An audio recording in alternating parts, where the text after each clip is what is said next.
Hello students. तो इस lecture में हम लोग थोड़ा आगे का पढ़ेंगे। आपको भी इस पे फोकस नहीं करना है हैवी मिनरल्स पे। आपका इस वीडियो में जो टॉपिक होगा वो है texture of sedimentary rocks. Okay, तो ये हमारे नोट्स हैं, हम आपको इससे एक्सप्लेन करते जाएंगे।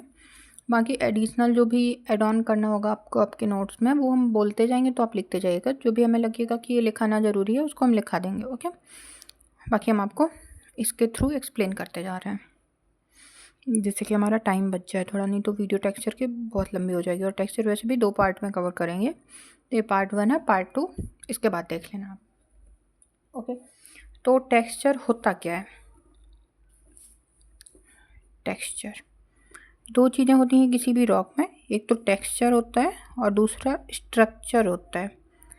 तो जब हम कोई भी चीज़ ऐसे होती है कि रॉक पार्टिकल की वजह से हो रही है, जो उसका ग्रेन हैं, जो उसके कॉन्स्टिट्यूएंट मटेरियल्स हैं, उनकी वजह जो होगा वो टेक्सचर है। और जो ऐसे सैंपल में दिख रहा है, लार्ज एरिया में दिख रहा है, वो क्या है? स्ट्रक्चर है उसका। और टेक्सचर बेस्ट कैसे देखे जा सकते हैं? माइक्रोस्कोपिक स्टडी के थ्रू देखे जा सकते हैं, माइक्रोस्कोपिक। ओके, तो टेक्सचर की आप डेफिनेशन लिख सकते हो, इस पर नहीं लिखी हुई, आपको लिखना है, नोट डाउन करिए।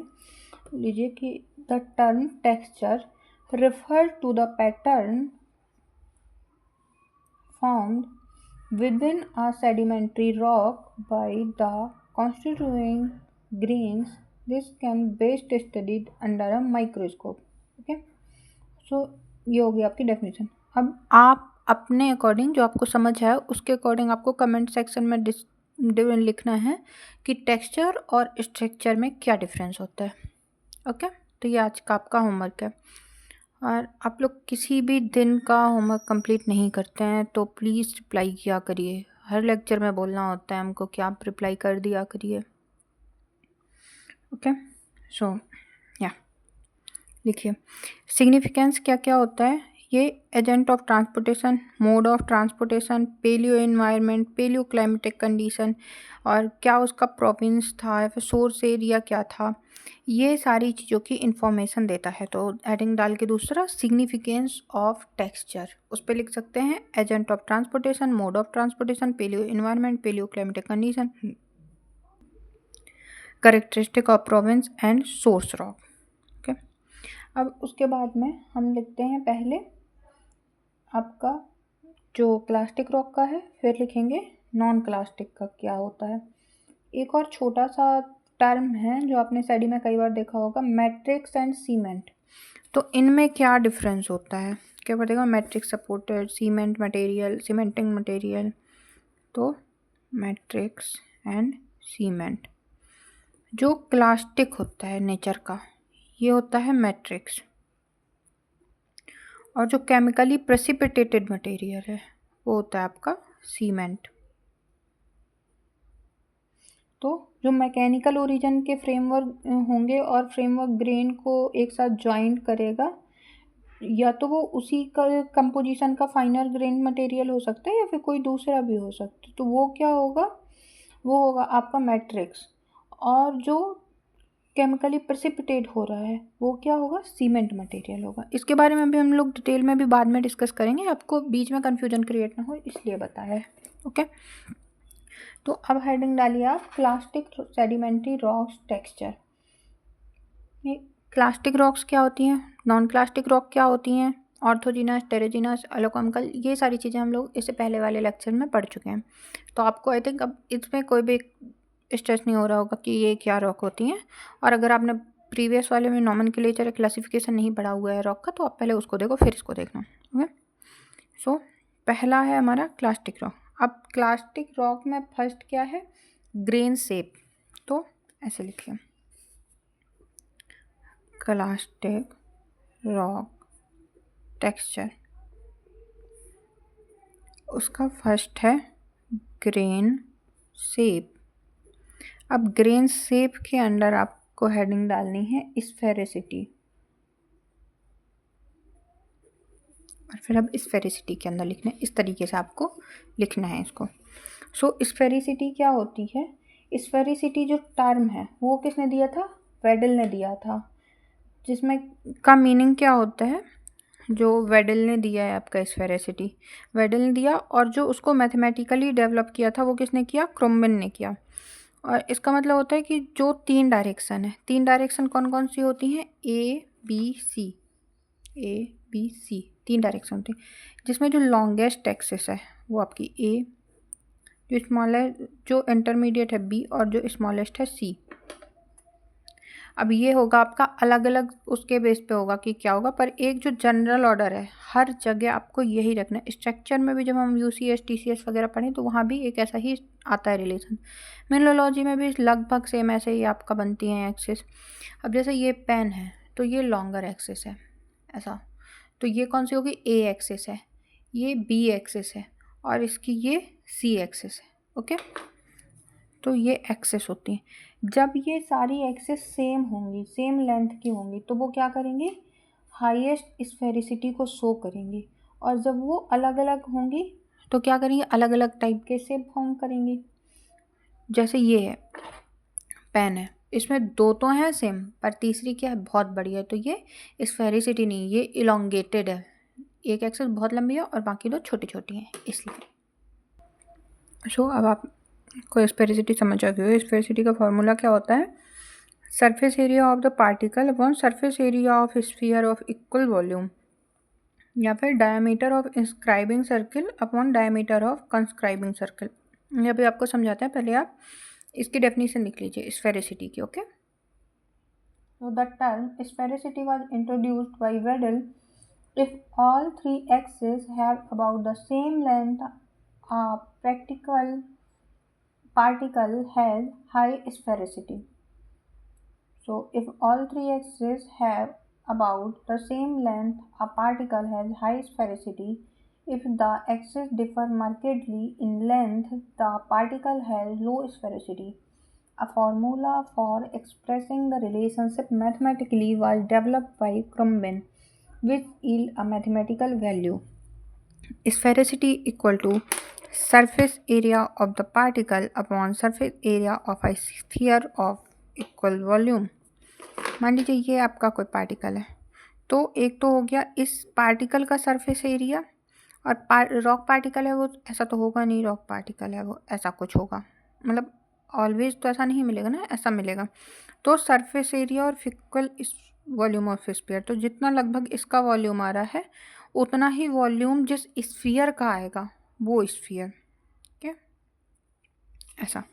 और ये जो दूसरा है diameter of inscribing circle upon diameter of circumscribing circle, तो अगर ये कोई रॉक पार्टिकल है, या फिर थोड़ा और इरेगुलर बना लीजिए, ये इंस्क्राइबिंग मतलब जो इनर पार्ट में स्फीयर होगा, और कॉन्स्क्राइबिंग जो इसकी आउटर सारी की सारी उनको ले करके फिर कर रहा होगा। ओके, तो वो होगा कॉन्स्क्राइबिंग, बाहर वाला कॉन्स्क्राइबिंग, अंदर वाला इंस्क्राइबिंग। इनसे अंदर याद रखना है आपको, और कॉन्स्क्राइबिंग बाहर वाला बच्चा तो याद ही हो जाए। तो ये होती है स्फेरिसिटी, कोई भी पार्टिकल है वो स्फीयर के कितना क्लोज प्रॉक्सिमिटी शो कर रहा है, ये होती है sphericity. Second one is grain shape, कि जो रॉक क्या है, सैडी रॉक मिलके बनी हुई है ग्रेन से, तो ये उनके जो अंदर एक रॉक है उसमें बहुत सारे ग्रेन है, तो ये ग्रेन की प्रॉपर्टीज शो करता है, कौन, टेक्सचर, स्ट्रक्चर उस रॉक की प्रॉपर्टी शो कर रहा था। तो अब सेकेंड वन अपना है ग्रेन शेप। ग्रेन शेप को किसने दिया था, जिंग ने दिया था, और इन्होंने यूज किसका किसका किया, ratio of B upon A, breadth to length का, और सी अपॉन बी यानी थिकनेस और विड्थ का। और इससे क्या होता है, ट्रांसपोर्टेशन हिस्ट्री को हम लोग रिकन्स्ट्रक्ट कर सकते हैं, किसके हेल्प से, ग्रेन शेप के हेल्प से। जो इसका ग्रेन शेप है, ये ग्रेन शेप क्या है, जो ग्रेन शेप आपने हेडिंग डाली है उसके अंदर सेकेंड हेडिंग है, first sphericity, second one is grain shape. तो ग्रेन शेप में इन्होंने रेशियो लिया किसका किसका, बी अपॉन ए का और सी अपॉन बी का, और एक ऐसा डायग्राम बनाया, जहाँ ये वाली जो बेस वाली लाइन है ये बी अपॉन सी को रिप्रेजेंट कर रही है, और जो ये वाली लाइन है वर्टिकल वाली जो वाई एक्सेस है वो ए अपॉन बी को, और जो एक्स एक्सेस है वो बी अपॉन सी को, और ये जो पॉइंट है मिडिल पार्टीशन किया है इसको 0.66 है, ये भी 0.66, और ये वाला जो एंड है ये इसका 1 है, ये इस पार्टीशन का 1 है, वाई वाले का भी 1 है। ओके, और फिर उसके बेस पे इनके नाम दिए हैं। ये आपको किसी भी सेडिमेंटोलॉजी की बुक में डायग्राम मिल जाएगा, क्योंकि हमने यहाँ पे सिर्फ एक ही बनाया हुआ है आपके समझने के लिए। उस पर दूसरा एक स्फेरिकल वाला डायग्राम भी है, तो वो भी आप उससे बना सकते हो चाहो तो, और इसमें समझ अच्छा तो इसमें ही समझ लीजिए। और इन सब के अलग अलग उन्होंने नाम दिए, किसके बेस पे, ये कैसे दिख रहे हैं। ओके, तो जो ये वाला एरिया है इसको इन्होंने क्या बोला, ऑब्लेट या फिर डिस्क शेप्ड, ये वाला। और इसमें सारी ही 1 1 हो गई। यहाँ ये भी y भी कितना है 1 है, x कितना है x भी 1 है। यहाँ y तो 1 था पर x कितना है, ये आपका 0.66 के अंदर है ये, और इस पे y और x दोनों 1 हो गए। तो ये इसको क्या बोला इन्होंने, एस्फेरॉइडल या फिर इक्वेंट। इस पे 2 एक्सिस तो हैं पर थर्ड एक्सिस नहीं है, जो मोटाई वाली है वो कम है इस पे। तो इसका नाम क्या होता है, ब्लेडेड और या फिर ट्राई एक्सियल। और ये जो लंबे में जैसे हमारा पेन है रॉड शेप्ड या फिर प्रोलेट, तो ये हो गया इनका nomenclature based on grain shape. तो ये हो गया हमारी दूसरी हेडिंग। अब चाहो तो लिख सकते हो ग्रेन शेप को इस तरीके से, shape of sedimentary particle can be defined in many ways. A simple shape classification proposed by Jing use the ratio of width to length b upon a and thickness to width c upon b of the particle concerned for different shape nomenclature were proposed on the basis of these ratios। और फिर उसके बाद में आप ratio लिख सकते हो, ये डायग्राम बना देना है। ओके, अब first one sphericity, second one grain shape, third one particle roundness. Okay, तो तीसरी हेडिंग डालनी है अपन को, पार्टिकल राउंडनेस। पार्टिकल राउंडनेस क्या बताता है, डिग्री ऑफ शार्पनेस को बताता है कि कोई पार्टिकल है वो कितना राउंड है, कितना उसमें शार्प एजेज हैं, कितने कॉर्नर्स हैं किसी ग्रेन में। कॉर्नर्स क्या, मान लीजिए ये कोई रॉक है तो ये एक एंगुलर कॉर्नर है, ये एक राउंडेड कॉर्नर है, ये भी राउंडेड है। तो ये क्या है, कोई एक प्रॉपर शेप में नहीं है, अलग अलग इस पे दिखाई दे रहे हैं। तो इसकी राउंडनेस कितना, ये पहला क्या था स्फीयर के कितना करीब है, ये है एक सर्कल से कितना अलग जा रहा है। तो इसमें हम देखते हैं कितना एक सर्कल के पास में जा रहा है, कितनी उसमें एज है, कितना स्मूथ है। ठीक, इसका फॉर्मूला क्या होता है, नहीं दिख रहा है, फॉर्मूला होता है आपका rho equal to sigma small are upon capital R by n, है ना, जिसमें से स्मॉल आर क्या है, रेडियस ऑफ इनविजिबल कॉर्नर्स, और capital R radius of inscribed circle, n है number of corner. Invisible circles क्या होता है, जैसे ये एक रॉक थी, ओके, एक सर्कल आप बना सकते हो, दूसरे पेन से बना देते हैं। ये जो इसके पार्ट्स हैं, जो कॉर्नर निकले हुए हैं छोटे छोटे, ये इसकी रेडियस स्मॉल आर है,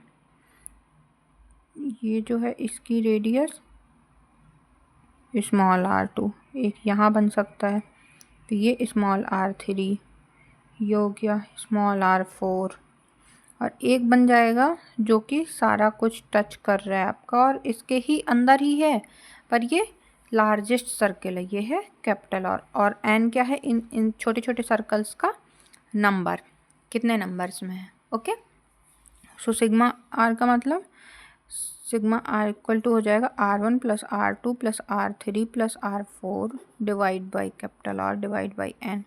तो जब इसको हम लिखेंगे तो ये क्या हो जाएगा, sigma r upon r into 1 upon n, so sigma r upon r by n।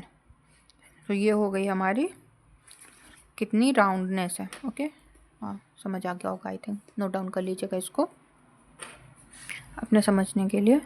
अब जो ये रॉक है इनकी वैल्यू जो रो की वैल्यू है, इसके बेस पे हम पार्टिकल की राउंडनेस का क्लासिफिकेशन करते हैं। अगर रो की वैल्यू 0 to 0.15 है तो एंगुलर, 0.15 to 0.25 सब angular, 0.4 to 0.60 rounded, greater than 0.60 well rounded. Okay, एक फैक्ट होता है कि अगर स्फेरिकल पार्टिकल है तो वो वेल राउंडेड और पुअरली राउंडेड हो सकता है, पर वेल राउंडेड जो पार्टिकल है वो भी हाई और लो स्फेरिसिटी को शो कर सकता है। तो ज़रूरी नहीं है, ये कई बार पूछ लेता है कि जो स्फेरिसिटी है वो आपकी कैसा रिलेशन शो करती है राउंडेड पार्टिकल के साथ। देख के तो यही लगेगा कि जो राउंडेड है वो स्फेरिकल भी होगा, पर रियल में ऐसा नहीं होता। तो आपको एक ये फैक्ट याद रखना है कि जो राउंडनेस है वो एक इंडिपेंडेंट प्रॉपर्टी है। ओके, अब ये वाला जो फॉर्मूला है ये अलग था। एक और फॉर्मूला है जो डॉल्फ्टन एंड फॉक ने दिया था, तो उसको डॉल्फ्टन एंड फॉक्स राउंडनेस बोलते हैं, जो क्या है, radius of curvature of particles sharpest corner को स्मॉल आर बोलेंगे। जो कोई रेडियस है किसकी, जो किसी पार्टिकल का शार्पेस्ट कॉर्नर है उसको बोलेंगे small R. Radius of curvature of largest circle that inscribed on the projection of particle, जो सबसे लार्जेस्ट पार्टिकल होगा किसी रॉक के ग्रेन के अंदर, वो लार्जेस्ट जो प्रोजेक्शन बन सकेगा सर्किल, उसको बोलेंगे कैपिटल आर। तो R F equal to small are upon capital R. Okay, I think इसका समझ आ गया होगा आपको, और इसमें तो काफ़ी मटेरियल है तो आप अपने से नोट डाउन कर लीजिएगा। ओके, तो ये हो गया अपना पार्टिकल राउंडनेस। ठीक है, नोट डाउन हो गया। अब जो यहाँ पर आया था क्लास्टिक रॉक में ग्रेन शेप, अब second one is grain size. Okay, तो ग्रेन साइज के लिए हम लोग स्केल पढ़ते हैं, दो स्केल पढ़ते हैं, एक पढ़ते हैं लॉगरिथमिक स्केल और एक पढ़ते हैं उडन वेंटवर्थ स्केल। ओके, सो जो उडन वेंटवर्थ स्केल है ये तो आप पहले ही पढ़ चुके हो, पर फिर भी एक बार हम आपको याद करा देते हैं कि क्या थी।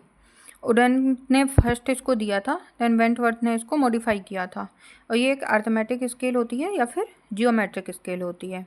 और जो क्रम्बन है इसने लॉगरिथमिक स्केल या फिर फाई स्केल दी थी। तो अभी ये क्रम्बन वाला छोड़ो और अभी ये उडन वेंटवर्थ वाला देख लो। तो उडन ने पहले दी, फिर वेंटवर्थ ने उसको मॉडिफाई किया। अर्थमेटिकल स्केल है और जियोमेट्रिक स्केल है।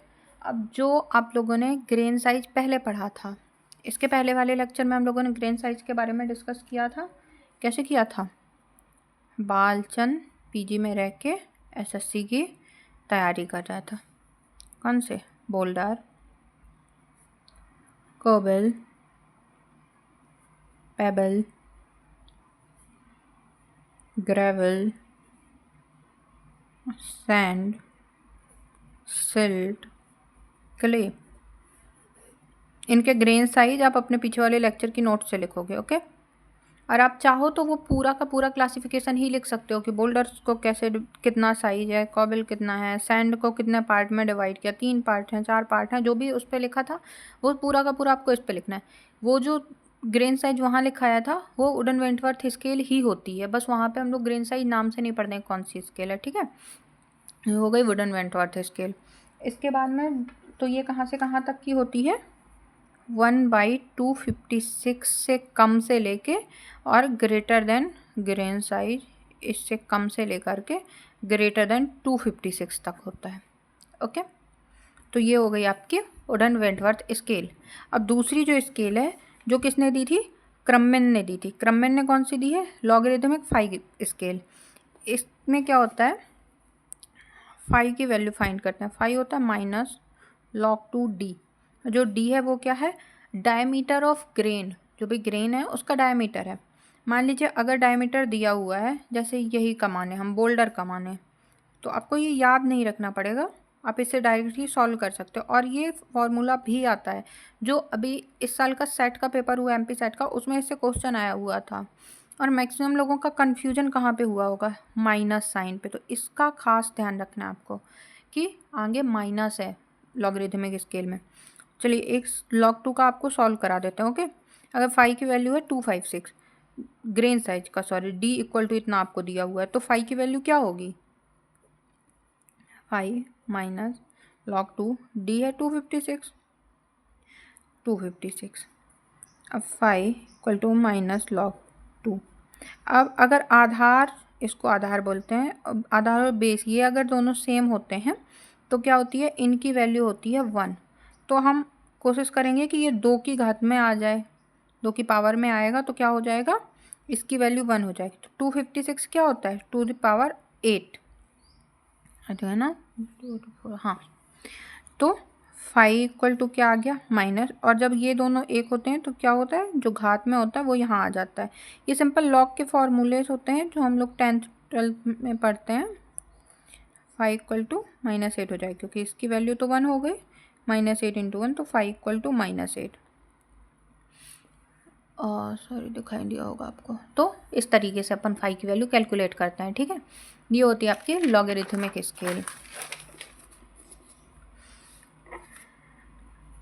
ठीक। तो लॉगरिथमिक स्केल चाहो तो बना सकते हो, जो ऐसे आप लिख सकते हो। अगर आपको लिखना है, यहाँ पे लिखो नेम कि बोल्डर कॉबल क्या है, यहाँ पे लिखो टन वेंटवर्थ का साइज, और फिर यहाँ पे लिखो फाइव, सबकी कैलकुलेट करके वैल्यू, ओके। और ये वाला चार्ट हमको ग्रुप में सब लोग भेजोगे, ठीक है। अब उसके बाद में ये एक फॉर्मूला होता है वेटेड मीन साइज का। इसका अगर आपका हो तो हम न्यूमेरिकल करा देंगे नेक्स्ट लेक्चर में, बाकी नहीं तो फिर फॉर्मूला याद रख लीजिए कि जो dry sediment weight into grain size upon dry sediment weight, ठीक। और अगर ये कोई फाइव स्केल के बारे में ये कि अगर इसकी फ्रिक्वेंसी 1 2 3 4 ऐसे है, तो ये पॉजिटिव वैल्यू किसको शो करेगी, डिक्रीज इन ग्रेन साइज, और जो निगेटिव वैल्यू वो किसको शो करेगी, इंक्रीजिंग ग्रेन साइज, ठीक है। अब ये थोड़ा कंफ्यूज कर रहा होगा, तो देखो हम बताते हैं। जब आप phi equal to minus log 2d ले रहे हो, ठीक, और अगर आपकी d की जो वैल्यू है वो पॉजिटिव है तो यहाँ पे भी पॉजिटिव आएगी। तो पॉजिटिव वैल्यू जब माइनस के आगे आएगी तो वो क्या होगी, माइनस हो जाएगी। पर यार ये साउंड का प्रॉब्लम है यहाँ पे,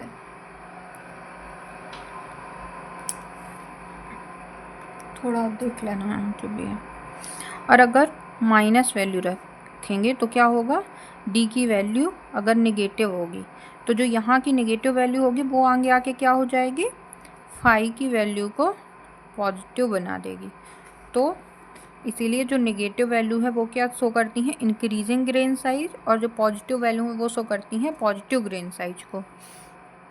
अब सिग्निफिकेंस क्या है ग्रेन साइज का, तो ये सी लेवल फ्लक्चुएशन को इंडिकेट करता है, आइडेंटिफाई कर सकते हैं कि डिफॉर्मेशन क्या हुआ है। और ये काउंटर मेथड एक होता है जिसमें कि इलेक्ट्रो रेजिस्टेंस के मेथड से साइज का एनालिसिस करते हैं, ये शायद अभी आपके एमएससी वगैरह में होगा भी नहीं। सो ये हो गया हमारा ग्रेन साइज, ओके। तो आपको क्या लिखना है ग्रेन साइज में, वुडन वेंटवर्थ स्केल के बारे में लिखना है, उसका ग्रेन साइज बनाना है, उसका चार्ट बनाना है, फिर उसके बाद में क्रम्बन की जो स्केल है फाइव स्केल उसके बारे में लिखना है। और चाहो तो एग्जांपल देके भी समझा लो अगर बहुत टाइम है, वरना सिर्फ फार्मूला रखना है। और फार्मूले से एमसीक्यू टाइप के क्वेश्चन डायरेक्ट आते हैं, तो इसलिए आपको फार्मूला याद रखना है, ओके ओके। सो ये हो गया आपका क्या, ग्रेन साइज। अब एक होता है ग्रेन इम्ब्रिकेशन, ये लास्ट है ग्रेन इम्ब्रिकेशन। इसके बाद में लेक्चर 2 में हम टेक्सचर को एक साथ करेंगे। तो ग्रेन साइज हो गया, उसके बाद में है ग्रेन इम्ब्रिकेशन।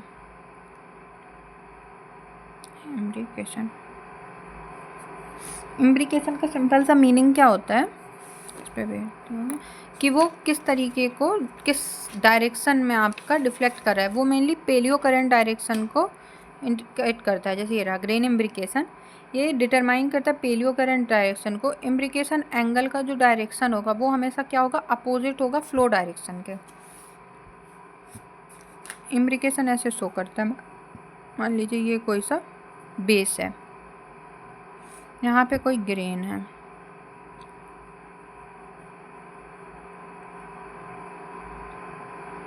ये इस डायरेक्शन में एंगल शो करे, क्या होगा, ऐसा बार बार आ रहा होगा ना, फ्लो डायरेक्शन क्या होगी, ये अगर बेडिंग प्लेन हो तो ये जिस साइड को एंगल शो कर रहा है, एंगल कैसे है, टेंजेंशियल एंगल ऐसा शो कर रहे हैं ना, यहाँ ये रहा एंगल, तो इस एंगल इस डायरेक्शन में, तो डायरेक्शन ऐसे अपोजिट होगी।